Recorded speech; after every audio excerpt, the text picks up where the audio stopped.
Hello everyone, আসসালামু আলাইকুম। আজকের এই ভিডিওতে আপনাদের সাথে একটা ডেজার্ট রেসিপি শেয়ার করব, যেটা ওজন যারা কমাতে যাচ্ছেন তাদের জন্য খুবই হেলদি। এছাড়াও সবাই সকালে বা সন্ধ্যার নাস্তায় এটি খেতে পারেন। তো আর কথা না বাড়িয়ে চলে যাচ্ছে মেন ভিডিওতে। এই ডেজার্টটাতে আপনারা ফল ব্যবহার করতে পারেন, আবার ফল ছাড়াও খেতে পারেন, তবে ফল দিলে বেশি টেস্টি লাগে। তো আমি এখানে 2টা পাকা কলা এবং একটা আপেল নিয়ে নিয়েছি। এখানে আমি গ্রিন আপেল ইউজ করছি, যে কোনো আপেল নিয়ে নিলেই হবে। তো আপেলটা ফার্স্টেই একটু কেটে নিচ্ছি। এখানে আমি পুরো একটা আপেল নিইনি, একটা আপেলের অর্ধেকটা নিয়েছি। তো এইভাবে কুচি করে নিয়েছি। এখন ব্যানানাটাও এভাবে কেটে নিব। দেখুন যেভাবে ছোট করে পিস করে নিয়েছে, আপনারাও এইভাবে ছোট পিস করে নেবেন।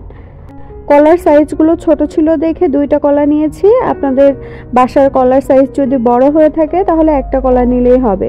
তো এই যে ফল 2টাই রেডি করে নিয়েছি।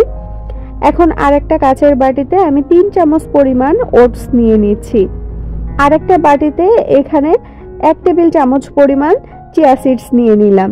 অলরেডি আপনারা দেখতেই পাচ্ছেন যে উপাদানগুলো এখানে আমি নিয়েছি, প্রত্যেকটা উপাদান আমাদের স্বাস্থ্যের জন্য খুবই উপকারী। এখন একটা পরিষ্কার কাচের বাটিতে আমি 2.5 চামচ পরিমাণ গুঁড়া দুধ নিয়ে নিচ্ছি। এটা আপনারা লিকুইড দুধ দিয়েও করতে পারবেন, তবে আমি আজকে আপনাদেরকে গুঁড়া দুধ দিয়ে করে দেখাচ্ছি। এখন আমি এর মধ্যে প্রায় 1.5 কাপ পরিমাণ ফুটান্ত গরম পানি দিয়ে দিচ্ছি। একটা চামচের সাহায্যে গুঁড়া দুধটা খুব ভালোভাবে গরম পানির সাথে মিশিয়ে নিতে হবে। যেহেতু খাবারটা হেলদি ওয়েতে বানাচ্ছি, তাই এখানে আমি সুগার ইউজ করব না। সুগারের বদলে আমি জিরো ক্যাল ব্যবহার করছি। আমি যে পরিমাণ বানাচ্ছি তার জন্য 2 প্যাকেট পরিমাণ জিরো ক্যাল যথেষ্ট। তো আমি এখানে 2 প্যাকেট ছিঁড়ে জিরো ক্যালের মধ্যে দিয়ে দিলাম। এখন চামচের সাহায্যে হালকা একটু নাড়াচাড়া করে নিয়ে এর মধ্যে ভ্যানিলা এসেন্স দিয়ে দিব 1 থেকে 2 ফোঁটা।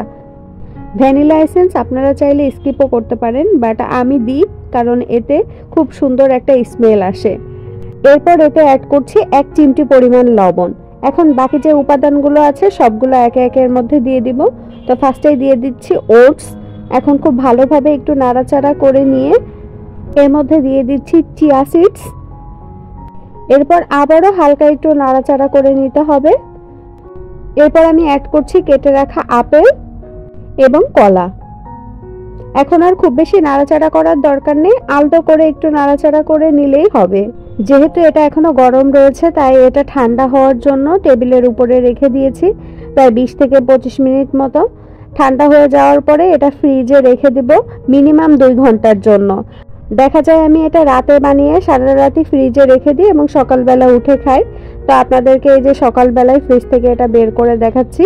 দেখুন কতটা ঘন হয়ে এসেছে এবং দেখতেও কত সুন্দর লাগছে। এটা কিন্তু আপনারা নিয়মিত সকালে খেতে পারেন, এতে বেশ ওয়েট লস হয়। আর এই ডেজার্টটা অনেকক্ষণ পেটে থাকে, তো ক্ষুধাও লাগার সম্ভাবনা কম থাকে। নিয়মিত স্বাস্থ্যকর খাবারের লিস্টে এই খাবারটা আপনারা অ্যাড করতে পারেন এবং প্রতিদিন খেতে পারেন।